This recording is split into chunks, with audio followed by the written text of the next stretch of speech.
Hey there, welcome back. So today let's start with a brain teaser. A bat and a ball cost $1.10 in total.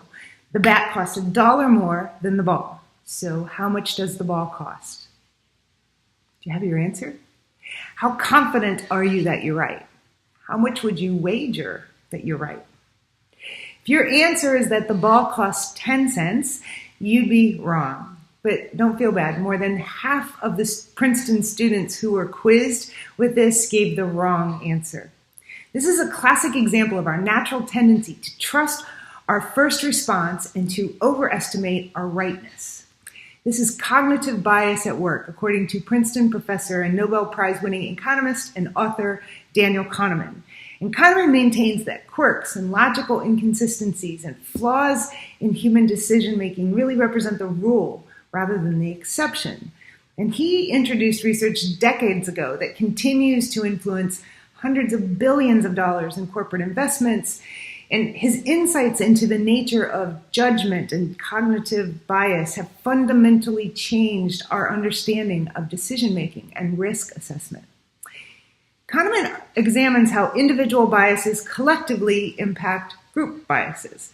For example, the optimism bias is our natural tendency to believe that we're at a lesser risk of experiencing something bad compared to other people.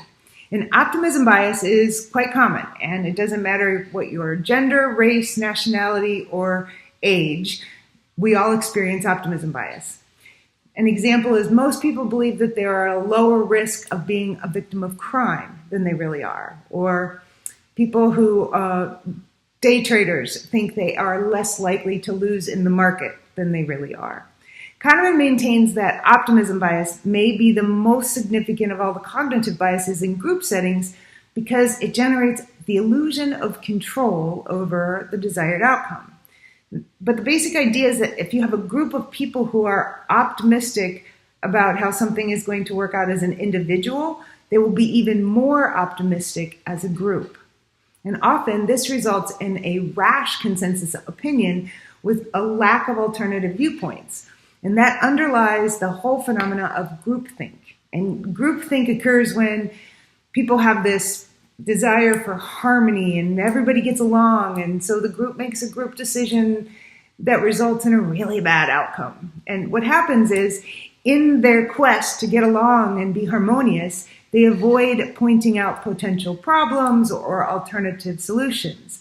And these dysfunctional group dynamics produce an illusion of invulnerability or an inflated and unrealistic certainty that they've made the right decision. Groupthink explains how even the best and brightest groups can fail, even though everyone on the team is well-meaning and cooperative and they're all team players and very bright. Rather than groupthink, think collective intelligence. There's an absolutely fascinating study conducted by Carnegie Mellon and the MIT Collective Intelligence team about measuring group-level intelligence, and it's called Factor C. And the idea is that collective intelligence is determined by a few key traits. And one is how good the people on the team are at reading others' emotions. If people can identify others' emotions by looking at their eyes, then they are more likely to be better at helping their teams succeed. Another is what scientists call conversational turn-taking. And groups that the majority of the people on the team are participating tend to not only have higher morale and higher engagement, but they come up with better decisions and they have a higher success rate. So the next time you pull your group around the table to brainstorm the next big idea or troubleshoot a problem, remember the cognitive biases that can significantly influence group dynamics and success exist in all of us. By the way, the ball costs a nickel. If you want to learn more about cognitive bias, check out my blog. And if you want to learn more about how the brain works and how to make it work better, check out my book, Happy Hour with Einstein. And remember, life is always better when you share the good stuff.